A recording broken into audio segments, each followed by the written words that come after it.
brothers and sisters, sisters who want to be brothers and vice versa. It's that time of the day you've all been waiting for. Can Jesus see my weed? Is my EBT here? No, you dumbass. It's the moment of reason with your host, Big B Kel. Hey everybody, this is Big B Kel with a quick weekend edition of the Moment of Reason. I snatched this story directly from Yahoo early this morning. In fact, it was on their headline page, and it's a follow-up on the life of Rachel Jeantel. Now, for those who have been hiding under a rock over the past few years, or you just have a terrible memory, Rachel Jeantel was the young woman who was a longtime friend of slain Florida teenager Trayvon Martin. She was the young woman who got on the witness stand and helped destroy the case against George Zimmerman. Now, the so-called legal experts will claim that it was the Stand Your Ground law which helped Zimmerman's defense, but Jeantel's arrogance, snobby demeanor, and impatient mannerisms were like an open field pass from an all-pro quarterback because it was right on target and in the numbers, okay? She may not have been the one that scored the game-winning touchdown, but she definitely helped them move the chains. And what is even truly sadder about this is the fact that old-timey simps, like longtime radio host Tom Joyner, as well as others, helped raise money for this chick to go to college when there are plenty of other hard-working kids that are busy busting their ass that will never receive this sort of help. Which leads me to my point, because the black community is always forgiving the scabs who fumble the ball and fuck it up for us when we are in the red zone, which is exactly what Rachel Jeantel did, okay? She Ernest Binered the George Zimmerman murder trial, okay?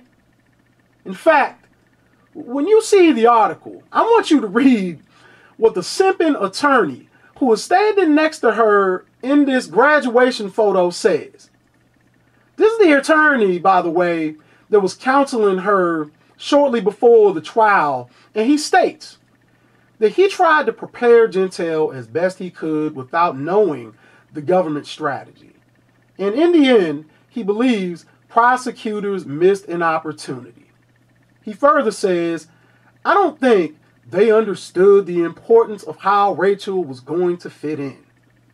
Okay, the prosecutors should not have had to teach this girl simple things like be polite, kind, and courteous.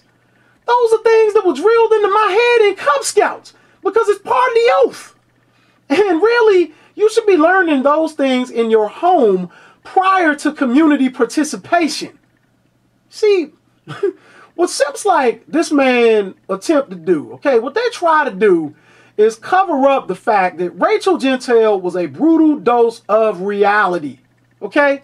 She was a clear reminder of the sort of young women that black women have been raising over the past 25 to 30 years, with the funky attitude and constant scowl on their face while they are humming the lyrics to the song, What Have You Done For Me Lately?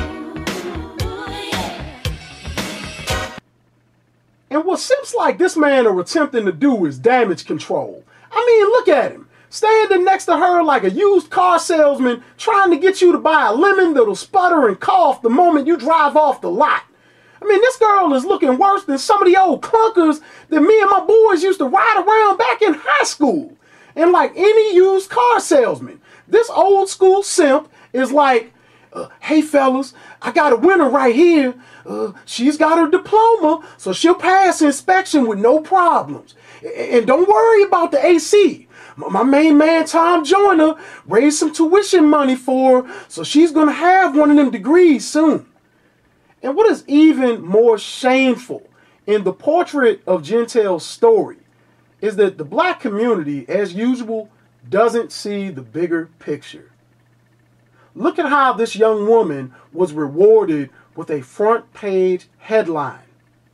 Now, I warned you all before in many short documentaries and videos that I've done for years, which show documented proof and evidence of how Massa rewards his bed wench or mammy with a trinket or two after she does something that helps him keep his slave plantation intact.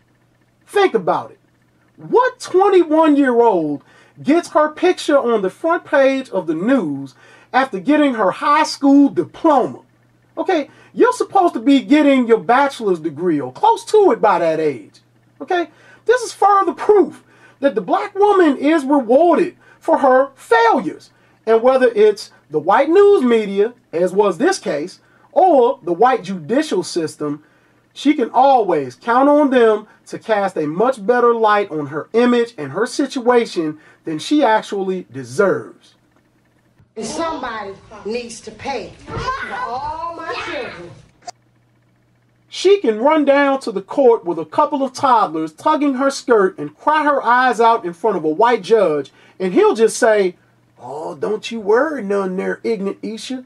I'll send the sheriffs to serve Dumb Quan and your other baby daddy subpoenas. You just go on down there to the Child Services Department, and I'll have one of them nice little ladies in there set you up with one of them free electronic debit cards, and we'll put you on WIC so your pups can lick and lap up all the milk they wanna. Hey, bailiff, go hand that girl a Clinics for tears." Yes, black man, she is the same mammy, Jezebel, and bad wench that she was during the antebellum South. And there is not a scholarly simp or feminist psychology professor on earth that can deny this. Now go on and read this story. I got some things to do this afternoon, so I'm getting ready to get up out of here. Peace.